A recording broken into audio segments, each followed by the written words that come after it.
Hey MVP, in this video I'm going to go over a few different types of videos and movies that are out there. The first type I'm going to talk about are animated movies. In animated movies, an artist draws many images or drawings and then puts them together in quick succession to create an illusion of the picture moving. Most animated movies have animated characters on top of a painted background which usually doesn't move. This explains why you might have noticed that everything that moves in an animated film tends to look a little brighter and simpler than backgrounds. Animated movies vary in complexity and can range from intricate and lifelike movement of characters to simple and stylistic. This is all up to the artist to decide. Many animations are catered towards young people, but there are some animations which are catered towards older audiences, such as Family Guy or American Dad. So it isn't necessarily correct to say that all animations are made for kids. Live-action movies are movies shot in film or digitally with a camera with actors in a set. Live-action movies are probably the most common movies or videos out there. We generally make these in MVP. Movies with people in the flesh are live-action movies. Live-action movies are not necessarily action movies. They can be anything, really.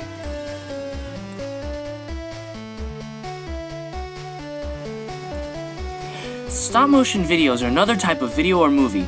For each frame in a stop-motion video, photos are taken one after another and chained together to create another illusion of movement. Stop-motion movies tend to have a very jerky feel to them because the gap between frames is larger than the gap in normal movies. In normal movies, hundreds of frames are shot together by a video camera, capturing all motion. When these hundreds of frames are played back, movement tends to look very fluid and lifelike, since the human eye is being shown dozens of frames in a single second. Unlike regular films, stop-motions only have up to about half the frames, although this is dependent on the creator's choice, so movement feels jerkier and less fluid. This isn't to say that stop-motions are inferior, however. What can be done in a stop-motion is only limited by the creator's imagination.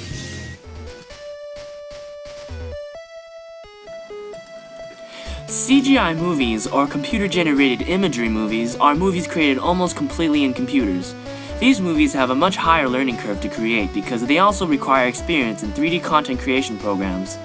All of the backgrounds, characters, and lighting is computed and simulated in a digital world in which the computer can manipulate to almost no end. The animator specifies where and when objects in this digital world are moved in order to create motion. Some popular CGI animation studios are Pixar, Sony Pictures Animation, and DreamWorks Animation.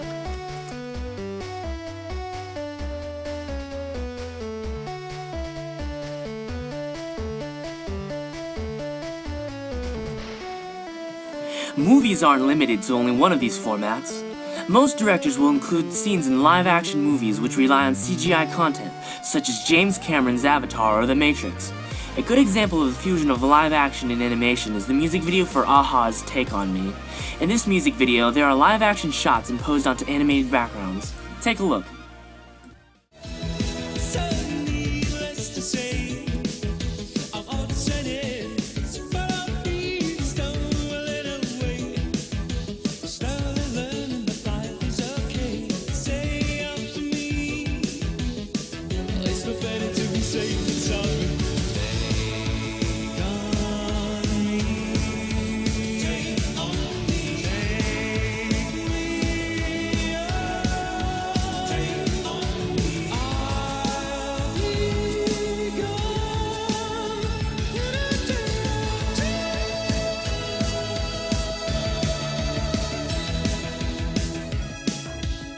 The following clip from Take On Me is being played back at 1/4 of its normal speed.